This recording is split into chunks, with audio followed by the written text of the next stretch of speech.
Oi, gente, tudo bem? Bem-vindos ao nosso terceiro episódio do Momentos de Cuidado. A gente está confortavelmente sentados aqui num estofado maravilhoso da Atual Estofados que está nos recebendo para essa gravação. E eu tô com uma convidada muito especial porque nós vamos falar de saúde mental. Não há cuidado sem saúde mental e eu quero apresentá-la para vocês.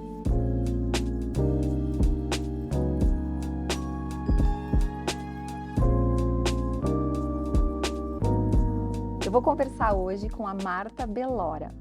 Ela é psicóloga clínica, mestre em psicologia clínica pela PUC do Rio Grande do Sul, egressa da Sociedade Psicanalítica de Porto Alegre, especialista em psicoterapia de orientação psicanalítica pelo Instituto de Ensino e Pesquisa em Psicoterapia e Orientação Psicanalítica.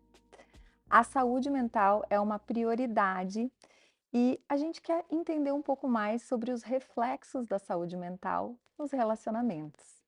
Marta, muito obrigada por estar aqui com a gente, por aceitar participar do nosso SofaCast com um tema tão importante. Eu é que agradeço o convite. Marta, por que é tão importante a gente enxergar a saúde mental como uma prioridade nas nossas vidas? Então, eu vou dizer o meu conceito, né, tem conceitos da Organização Mundial de Saúde, que eu aprendi desde o equilíbrio biopsicossocial, não sei o quê, né. Mas assim, eu acredito que a saúde mental é o equilíbrio que se dá no nosso íntimo, a nossa convivência com a nossa essência e a expressão disso no dia a dia. Então, se a gente está em desequilíbrio, isto, afeta, de alguma forma, a pessoa que convive comigo, seja no trabalho. Então, se eu estou uma pessoa em desequilíbrio, irritada, infeliz, braba, né, tudo que acontece no trabalho, eu vou soltar as patas, eu vou, não tratar bem meu cliente, eu vou então interfere, né. Quanto mais em equilíbrio nós estamos, mais a gente tende a gerar um equilíbrio nas relações, né. Claro, eu posso estar em equilíbrio e ter uma pessoa comigo que não está em equilíbrio. E ela então está agressiva, braba, eh, atacando, né. Mas se eu estou em equilíbrio, o que que acontece? Eu não compro a briga. Claro. Então, eis a grande questão, né? Cuidar da nossa saúde mental como uma prioridade pode ser a grande chave para estabelecer relações saudáveis. Eu acredito que sim, né. Eu acho que tudo parte de de nós mesmos, né. Não é uma visão narcísica do ponto de vista doentio, mas é aquela questão assim, eu só posso o que emana de mim, né. Se eu estou mal, vai emanar esse mal-estar, né. Então, se os outros estão mal, bom, problema deles, eu tenho que cuidar de mim. E se eu estiver bem, até posso ajudar, e o ajuda pode até ser respeitando o momento do outro que não está bem. Ah, então aí isso é uma questão bem interessante, gente. A gente talvez para ajudar alguém, porque o momentos de cuidado tem muito esse foco também, a gente só consegue cuidar do outro quando a gente cuida da gente, daí aí preservar e valorizar os nossos momentos de cuidado. E muitas vezes cuidar dos outros, então, não significa intervir, interferir, acionar, sugerir alguma coisa. Respeitar também é um cuidado? Eu acho que muito maior do que querer que o outro mude para atender a minha expectativa, né. Então esta é uma coisa, assim, que traz um outro conceito em saúde mental, que é a fluidez, né. Se eu sou muito rígida, então eu não tenho essa maleabilidade, né. Já é um sinal de que eu não estou bem. Já é um dos indicadores, se a pessoa é rígida e quer que o outro seja do jeito que ela quer, já é um indicador de que tem alguma coisa que não está bem, porque o mundo não existe para me satisfazer, É quase um egoísmo achar que sim, né? né.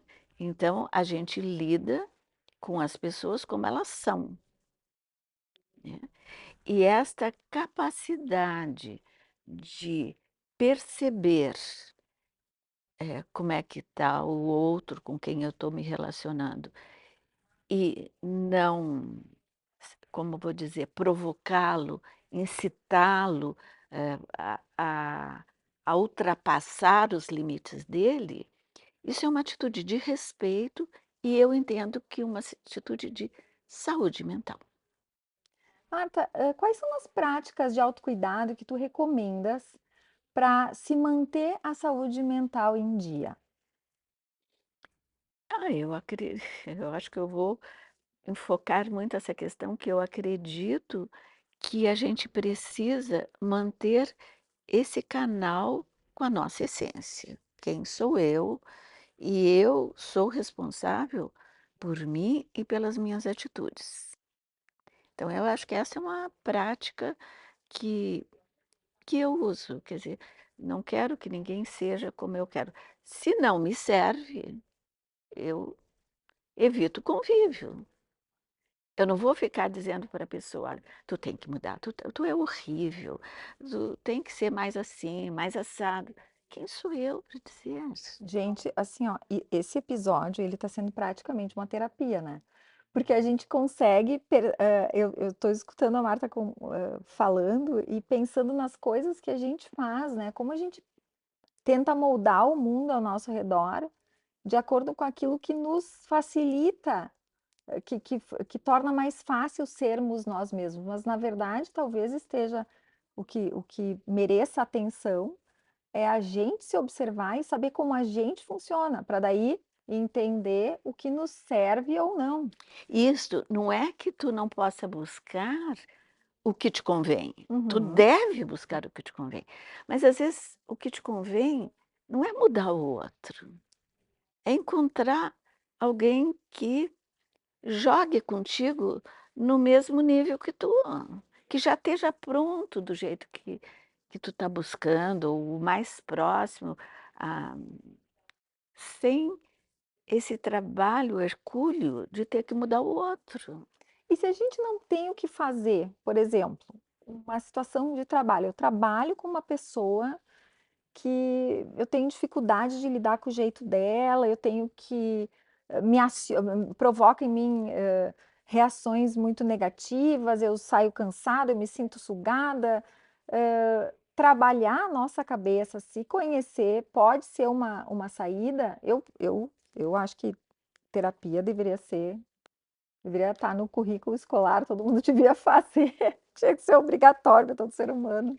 E num caso desses, eu entendo que seja realmente um caso de indicação de terapia, porque se a pessoa tem um emprego que lhe convém, que ela está bem no emprego e tal, e tem um colega de trabalho com quem tem muita dificuldade, quer dizer, mudar a pessoa é a tal da tarefa hercúlea, né? Não, Não tem não como. somos Hércules, né? Isso. Então, não vai dar.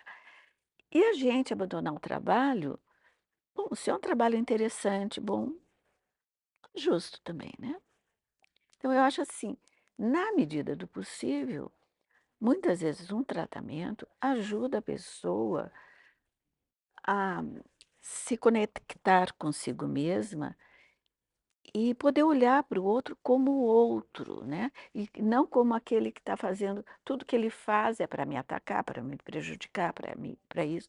Se ela consegue separar o eu do não eu e olhar para o outro como o outro e não como uma continuidade dela mesma, que é uma tarefa que muitas vezes o tratamento pode ajudar a chegar a esta conclusão. Ela talvez não precise mudar de trabalho, não precise sofrer dia a dia quando chega no trabalho, que cumprimenta o sujeito, que o sujeito está de mau humor, está tendo atitudes desagradáveis com ela, né. Talvez ela olhe com outro olhar. O que o outro faz não me afeta, então é porque eu estou em equilíbrio comigo mesma. E nem sempre que não afete, mas assim, eu me trabalhar para olhar, mas o que que eu tenho a ver com isso? Eu contribuí para isso? Isso é dirigido a mim ou é um estresse dele que respinga em mim assim, mas tô fora. Então, Sim, é tu aquela te coisa do posiciona isso, diferente. o que que é meu e o que que é do outro. E quando a gente fala do ou, eu gostei muito da tua colocação que o que é o que sou eu, ou o que é meu e o que não é meu, e não necessariamente do outro. Quando a gente fala do outro, talvez a gente fale de alguém específico e tal. Mas assim, aquilo que vai até onde eu posso atuar e fora daquilo eu não posso atuar. Situações, pessoas, grupos, aquilo, tudo que se apresenta na minha vida, a gente poderia afirmar que tudo que se apresenta na vida da gente, a gente vai saber melhor lidar se nós estivermos em equilíbrio. Com certeza, com certeza. A gente vai olhar, com mais um primeiro momento a gente sofre um impacto, por exemplo, tu sofre um assalto, tu leva um susto, tu fica taquicárdica, tu fica com medo, possivelmente chora, grita, sei lá o quê. Bom, aos poucos as coisas vão se amenizando, tu te dá conta, eu facilitei, não facilitei, o que que acontece? Tu começa a te reorganizar para enfrentar a situação. Este é um exemplo que não fala do chefe, do colega, não sei o quê, mas que eu acho que dá uma ideia da coisa. A Sim, gente sofrer o impacto da reação do outro é muito natural, a gente é inevitável, sim. né.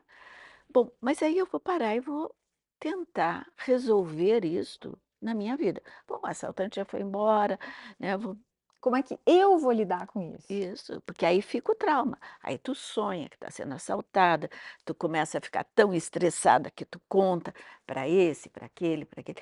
Cada vez que tu vai contando, ou que tu vai sonhando, tu vai reorganizando Vai aquilo, processando aqui. vai processando aquilo. A pessoa te diz coisas, te conta um outro caso e tal. E tu vai organizando, "Pai, eu acho que eu tenho que me cuidar em tal situação, acho que eu não vou andar com o celular na mão, porque Uhum. né, eu tenho que cuidar da bolsa, não andar com a bolsa aberta, eu tenho Sim, que estacionar num lugar, mais iluminado, ou não sim. vou", né. Se o lugar não é bom, por que que eu tenho que ir de carro? Pego um Uber, Uhum. vou de então, tu vai te organizando para não te expor a situações que te provocam estresse. Uhum. Então, isto eu considero como um dos d uma das atitudes, das coisas que nós podemos fazer para enfrentar a vida e as pessoas diferentes de nós e que nos agridem, que a gente vai se afastando delas, a Porque as gente pessoas vai não necessariamente estão nos agredindo. Existe uma diferença entre a pessoa agredir e a gente se sentir agredido. isto, E quando a gente não tem aquela, muita gente tem uma resistência, né, ao tratamento, à terapia, enfim, a procurar ajuda. Eu tenho aqui uma das, sendo bem honesta, uma das perguntas sugeridas que eu gostei muito dela é: muitas vezes a gente só percebe que precisa cuidar da saúde mental quando a gente já está no fundo do poço, quando a gente já não consegue entender para que lado correr, quando a gente já está muito acionado por todos os gatilhos que a vida nos propõe. Então, como é que a gente pode agir de forma preventiva para que a gente não chegue nesse momento? Porque decidir tratar a saúde mental, decidir cuidar da saúde mental, já é um começo, não é? um começo substancioso, digamos assim, né. Eu quero um começo de peso, um começo assim: "Não, eu vou pegar pelo lado que me toca e que eu posso fazer alguma coisa", né. Bom, esse estado que tu descreveste como chegar, Hum. eh, como tu estás nesse estado, né, esse estado já é um estado sintomático, já é um estado que está dizendo assim, eh, "Não estou dando conta". A ansiedade, eu estou em sofrimento psíquico. Eu estou achando que está tudo errado e não sei por onde começar. Então, esse é o momento de procurar, em determinados casos, um psiquiatra em outros casos, um psicólogo, para se sintonizar consigo mesma de novo, né. Porque Uhum. quando aconteceu isso, a pessoa está sintomática. É um sintoma de que ela adoeceu psiquicamente. E nem sempre a gente ouve falar, né, disso, assim, nem sempre a depressão ela vem, caracterizada como tristeza, Não, não vem como né, tristeza. então que sinais de alerta a gente pode ter, para entender que, olha, talvez esteja na hora de procurar alguém para conversar, para se entender melhor, para conseguir lidar com as próprias emoções, se regular emocionalmente? Por exemplo, a irritabilidade pode ser um sintoma de depressão. Então, não precisa a pessoa deprimida não é necessariamente aquela que está chorando pelos cantos. Esta pode estar deprimida, mas ela pode estar chorando sem ser deprimida, porque aconteceu uma coisa É apenas triste uma na vida tristeza. dela, né. Então, agora se ela não tem um motivo explícito, ou tudo é motivo, né, para ela Sim. ficar triste, bom, aí ela está com algum problema, com alguma dificuldade de encontrar esse seu equilíbrio, esse contato com a sua essência, né, porque quando a gente está em contato com o que nós queremos de nós mesmas, nós ficamos mais em paz, né, porque aí tu vai buscar aquilo, não consegue, tu fica triste, mas aí tu elabora uma outra, eh, possibilidade, então vou tentar por aqui, e tu vai te reorganizando, aproveitando. Quando tu não consegue ver saída, adoeceu, aí é hora de buscar ajuda, né. Aquela sensação de sufocamento, né, que muitas pessoas descrevem quando estão, quando estão esgotadas emocionalmente, né, e que Sim, não conseguem se regular, que às vezes essa falta de regulação emocional, a reação desproporcional ao acontecimento, ela é um sintoma? ela é um sintoma, é um sintoma. Porque o acontecimento é de acordo com a realidade externa. Isso que eu acho complexo de dizer quando eu falo o contato com a sua essência, né. Uhum, Porque no nosso mundo interno, nós temos, toda uma organização, né. Nós temos, tudo, digamos assim, foi construído desde que nascemos. O que é certo, o que é errado, as advertências familiares que vão dizendo: "Isso pode, isso não pode, isso deve, isso não deve". E nós vamos nos organizando de acordo com as experiências que vamos tendo ao longo do desenvolvimento. E vamos construindo um modus operandi. Então tu vê, cada pessoa tem um modus operandi, né. Tem gente que é mais assim, de passar a perna no outro, de enganar, mas não é que ela quer prejudicar esse, aquele, aquele outro. Ela se construiu desse jeito. Tem gente que é assim, mais organizado, mais certinho, não quer ser desonesto com ninguém, não quer, ofender ninguém, que já entra num outro nível. Essas são organizações psíquicas, é o que nós chamamos de caráter, cada um tem o seu caráter. Tem gente que é mais sedutor, que gosta de tá sempre seduzindo porque o outro goste dela, falando coisas bonitinhas para o outro gostar dela. É o caráter, são modos, gerais de funcionar, né.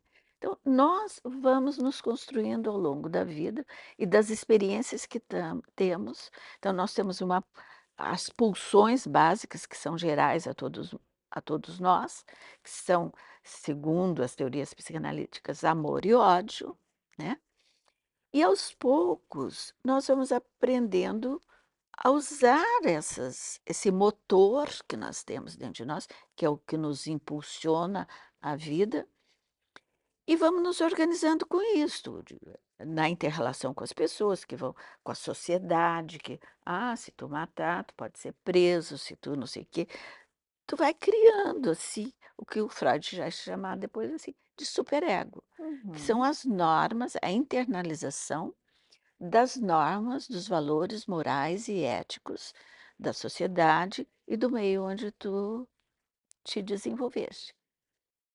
Nós vamos desenvolvendo também habilidades que vão de nos contatar com a realidade externa objetiva que aí está, que é o que ele vai chamar de ego, né. E o nosso ego vai elaborar mecanismos de defesa do ego.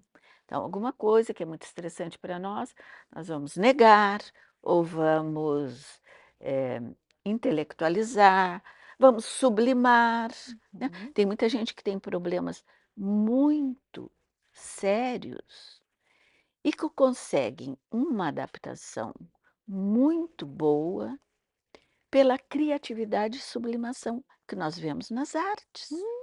Tu vê Uhum. os artistas, muitos, né, tu vê, tem o que cortou a orelha, tem Sim.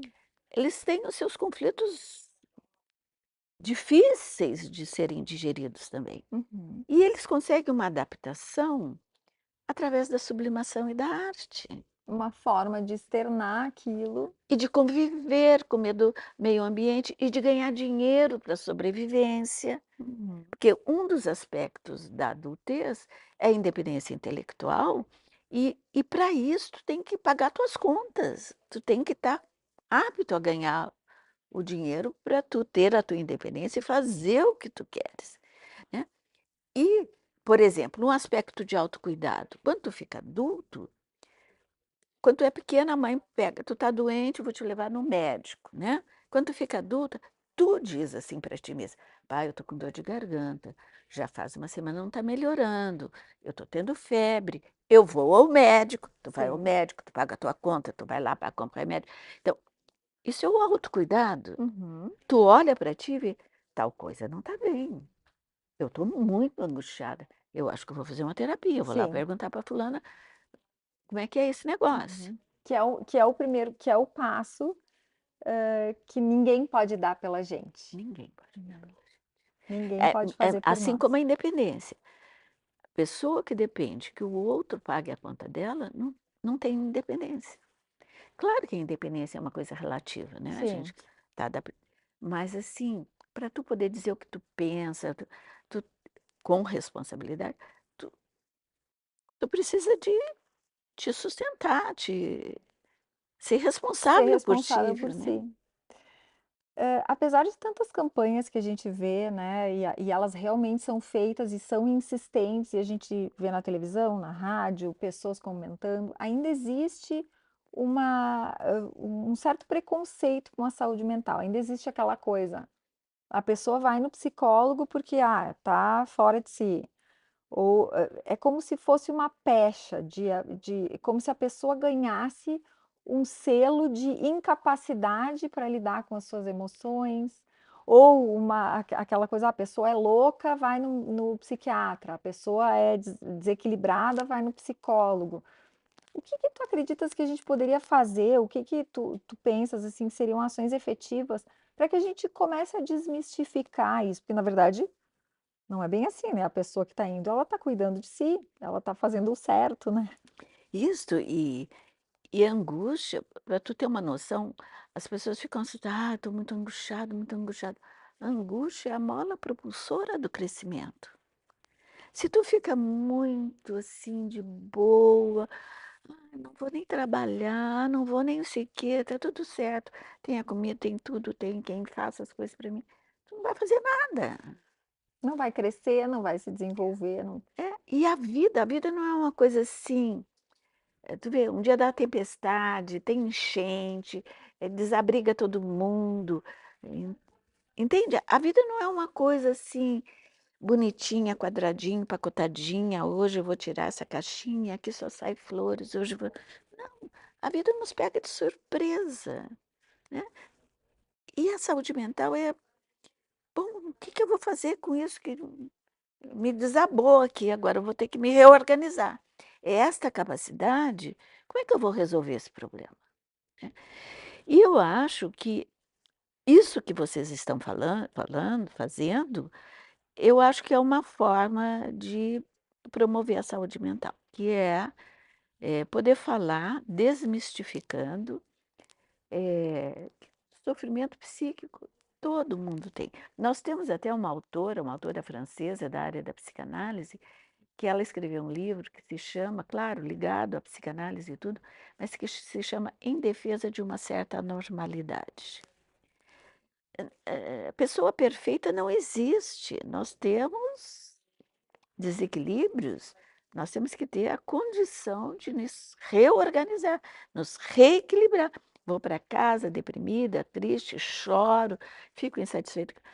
E vou pensando, me reorganizo. Bom, o que que eu posso fazer? Eu não tenho culpa dessa pessoa ser assim. Eu acho que até nem foi para mim que ela disse, ou foi para mim, eu posso mudar isso. Eu vou tentar ser uma pessoa melhor, né? Então, essa reorganização, porque perfeito ninguém é, né? Sim. E aí a minha pergunta é a seguinte: como que a gente pode, usar a nossa antes em off, a Marta me disse a questão do avião, né. Como é que a nossa saúde mental pode impactar nos outros, né. Então, cuidar da gente é uma forma de cuidado com o nosso entorno. É essa coisa. Primeiro é o nosso corpo e a nossa mente que tem que estar bem. Eu não posso ajudar o outro se eu não estiver bem. Se eu estiver desequilibrada, se eu tiver, sei lá, eh, por exemplo, quando a gente tem dor, tu já te deu conta? Quando a gente tem dor, muita dor, a gente se recolhe e não quer saber de muita conversa, se o outro está bem ou não está bem. A gente está preocupado com aquela coisa que está nos agredindo, nos atacando, nos causando incômodo. Então, isso é um autocuidado, né? Eu estou. O reconhecimento. Isso, tal coisa está me doendo. Por exemplo, é meu dente. Eu vou ao dentista. Quando isso passa, eu volto a ter condições de cuidar dos meus filhos, de ouvir a choradeira deles, as brigas. Quando esta dor está me latejando, eu tenho pouca disposição para isso, né? Eu, às vezes, tenho que acionar alguém para vir ajudar, porque agora eu preciso me recolher para cuidar de mim. E com as dores emocionais é a mesma A coisa, mesma coisa. é a mesma coisa. A gente tem essa, e daí a importância talvez de trabalhar isso desde a infância, de conseguir desmistificar e compreender que lidar com as emoções é o melhor que a gente pode ensinar para os filhos. Hoje tem esses filminhos para as crianças, né? Sim, o Como é que Divertidamente, que é muito legal, o Divertidamente 2. Olha que curioso, né, as crianças dizem que o Divertidamente 1 foi maravilhoso, mas o Divertidamente 2 ele foi mais, difícil de assistir para algumas crianças, porque entrou um sentimento novo, e esse sentimento novo é a ansiedade. Então, como a ansiedade pode atrapalhar a nossa capacidade de, como o filme fala lá, organizar a sala de comando das emoções, Isso aí, né. isso aí. Pode ser uma coisa que nos impulsiona a fazer uma coisa nova e melhorar, como pode nos paralisar e não querer nem olhar para aquilo, nos recuar. Bom, aí está havendo uma dificuldade, vai precisar de uma ajuda, né? E, mas eu acho que hoje em dia há uma tendência, principalmente, por exemplo, dos filmes como esses dois, de tentar, e até nas escolas, assim, de fazer as crianças trabalharem as emoções. E eu acho que é um movimento eh, frente a algo que vinha acontecendo, que eu acho que começou a acontecer a partir da saída da mulher para o trabalho, no mercado de trabalho, que a mãe é que tem esse pente fino com a criança, Uhum, essa ligação visceral com a criança, essa ligação de sentir o que a criança está sentindo, uhum, e meu filho, a minha filha, é uma coisa incrível ser mãe. Mas com a saída da mulher, as crianças ficaram entregues a cuidadores que não têm uhum.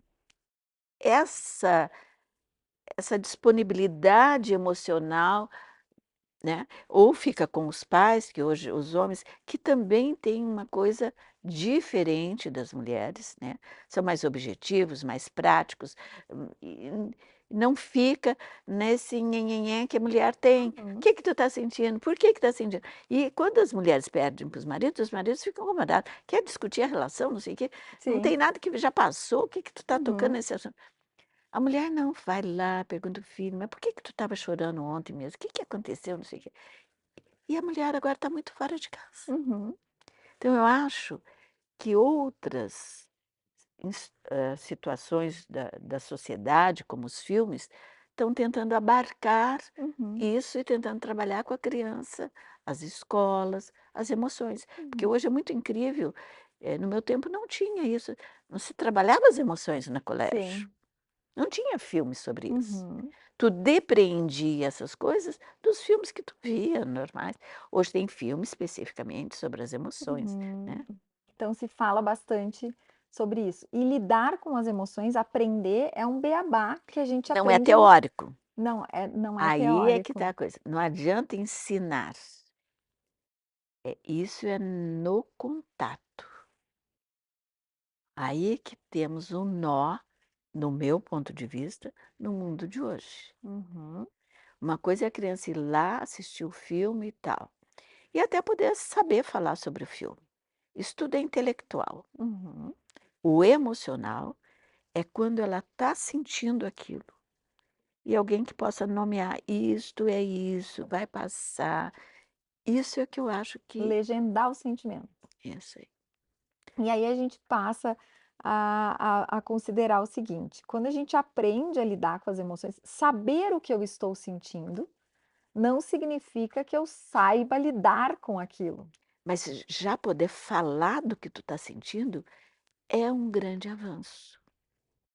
E aí a importância de falar com algum especialista, né, Isso gente, mesmo. porque aí a gente vai aprender a lidar com aquelas emoções, e isso não significa em momento algum que a vida vai se tornar um mar de rosas. Muito pelo contrário, até às vezes é mais sofrido que tu começa a te dar conta, bah, mas então é isso, bah, então isso tem a ver com não sei o quê, com a minha mãe, com meu pai, com meu marido, não sei com quem.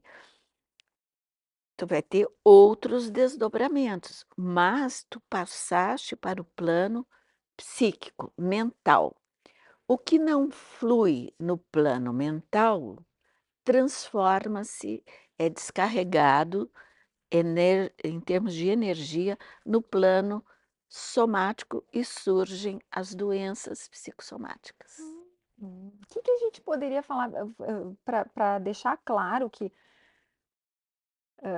eu tenho, para mim é muito claro isso, né, mas eu sei que não é claro para todo mundo, que a saúde mental, nós somos a nossa mente, né, então a gente coordena lógico que a gente não adianta a gente fazer uma meditação e fazer uma psicoterapia, isso não vai evitar que a gente tenha uma doença, Não, mas, a gente pode evitar alguns sintomas físicos ou algumas coisas físicas, alguma doença, né, alguma sim. comorbidade, se nós estivermos com a nossa mente trabalhada, a chance de a gente ter doenças, Não, ela e essa é uma essa coisa que eu falei sobre descarregar no físico, é a teoria da doença psicossomática, francesa, tem a americana, né, sim. tanto que eles chamam de alexithymia, Hum. que é al é não, né, Uhum. lex é da linguagem, da fala, Uhum. né, timia é dos sentimentos, é a incapacidade de falar sobre sentimentos, que é um dos sintomas da doença psicossomática, Uhum. que é a escola de Paris que desenvolveu esse termo. Que na escola americana é chamada de movimentos operatórios, né, a pessoa fica muito Ela operatório, entra no modo avião, isso mesmo, e não piloto automático, né. não desempenha tudo, faz o que tem que fazer, tudo, e tem uma sensação de vazio, hã, de não ser, de não sentir, de não então faz e desempenha, operatoriamente muita coisa, mas não tem contato com os sentimentos. E aí estabelece-se as doenças psicossomáticas. Por isso que eu disse, então, falar, como tu disseste, legendar, falar sobre o que está se sentindo já é um grande passo. Ter esta condição psíquica de identificar, eu estou triste. Eu não sei bem por que ainda, mas eu estou muito triste. Aí vamos investigar por que está triste. Aí vai chegando nos motivos, que podem ser motivos, nunca são necessariamente, quando são motivos grandiosos, todo mundo sabe, morreu a mãe, morreu não sei quem, aí todo mundo fica triste. Mas às vezes a gente está triste sem motivo aparente. Não quer dizer que não tenha, quer Uhum. dizer que ele está inconsciente. Sim. Né? E essas questões que são sofríveis para todo mundo, as pessoas lidam também com elas de formas diferentes, de acordo com as suas experiências pregressas, ou com a vida que foi construída, ou com a forma como lidam com os sentimentos, né, e com as Isso. emoções. Então, como é que a gente, uma pessoa que não consegue nomear os sentimentos, provavelmente, quando se deparar com uma situação dessas, vai sofrer muito mais.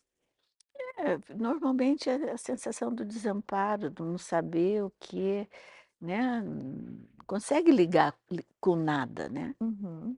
Não consegue dar nome ao Isso, sentimento, não consegue sair daquilo. Porque isso, eu acredito, e aí é uma crença pessoal minha, de que quando a gente tem as emoções trabalhadas, quando a gente faz terapia, gente, né? A gente consegue encontrar uma saída, encontrar um caminho para sair de determinadas isso. situações. Isso que tu está dizendo é muito interessante, porque o que que acontece? A gente vai fazendo novas conexões neurais. Então, tu está pensando numa coisa, aconteceu uma coisa que eu fiquei muito chateada, estou sentindo com a pessoa, tal. Se eu tenho condições psíquicas de mentalização, eu vou fazer a relação, vou dizer, fulana me disse isso, eu fiquei triste, pai, eu estou ofendida, eu achei que ela era minha amiga. Tu vai botando em palavras e aos poucos tu vai fazendo novas conexões. Ah, mas eu também fiz isso, eu disse aquilo, eu acho que foi por causa disso. Tu vai fazendo novas conexões. Tu comenta com alguém que te diz alguma coisa, tu faz novas conexões. Uhum, E tu vai fazendo transformações no teu entendimento, no teu pensamento, e ele vai ficando mais ter um corpo melhor, assim, ele vai uhum, ficando mais tá, eu estava muito nervosa também, por isso que eu fiquei tão magoada, também não é para tanto, tá. Ou talvez isso tenha acionado alguma coisa em mim que é minha, que Isso. não é dela, que talvez, né, Quando talvez eu ela. tinha 5 anos que aconteceu isso, Uhum, que eu fiquei também tão uhum, ruim. Então tu vai pensando. Agora, se tu não tem essa condição, aquilo fica um bloco de incômodo não nomeável, que em algum momento descarrega no órgão mais susceptível que tu tiveres. uhum, Assim são consideradas algumas doenças de Crohn, e várias doenças que são chamadas, que são doenças psicossomáticas, que o órgão de fato adoece, mas a origem da doença é pela dificuldade de digerir as coisas que incomodavam e ficou reprimido, por exemplo. Quantas pessoas já deve ter ouvido falar que não vai aos pés, que não vai aos pés, que tranca. Quando uhum, está brabo, tranca. Quando uhum, está muito nervoso, não sei o quê, tranca. uhum, Bom, esta pessoa tem um funcionamento psíquico que, em vez de transformar, eu estou brabo com isso, estou irritado por causa uhum, daquilo, é usando o seu intestino. uhum. Fica preso ali, daí o termo enfesado, né? É, Eu já ouvi falar disso, assim, que a pessoa isso. tá ali, braba e não Fica consegue. enfesado, cheio de Isso, fezes. isso aí, Isso isso aí. aí. E não consegue deixar fluir aquele sentimento, como tu disseste, renomear, remodelar, E pensar a transformando aquilo, respeito. Uhum, né? E aquilo fica lá estanque, aquele uhum, bloco incomodando. uhum, Um dia o intestino adoece. isso, sim. Gente, essa conversa poderia durar meses, porque a Marta é um poço de queridez e de Obrigada. conhecimento. Marta, muito obrigada por ter conversado com a gente. Com certeza quem está nos assistindo, está cada vez mais convencido de que os momentos de cuidado de nós com nós mesmos vão conseguir transformar o nosso entorno e fazer com que a gente cuide do outro. A Marta comentou comigo aquele, aquilo que se fala no avião, né?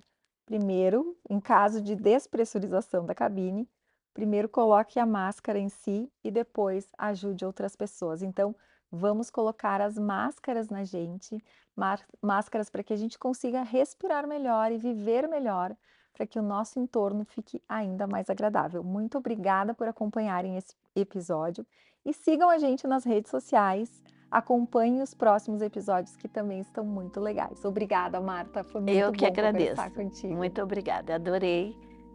E que sejam muito felizes nessas medidas, essas orientações de autocuidado, que eu acho que é uma coisa muito importante, realmente. Muito obrigada.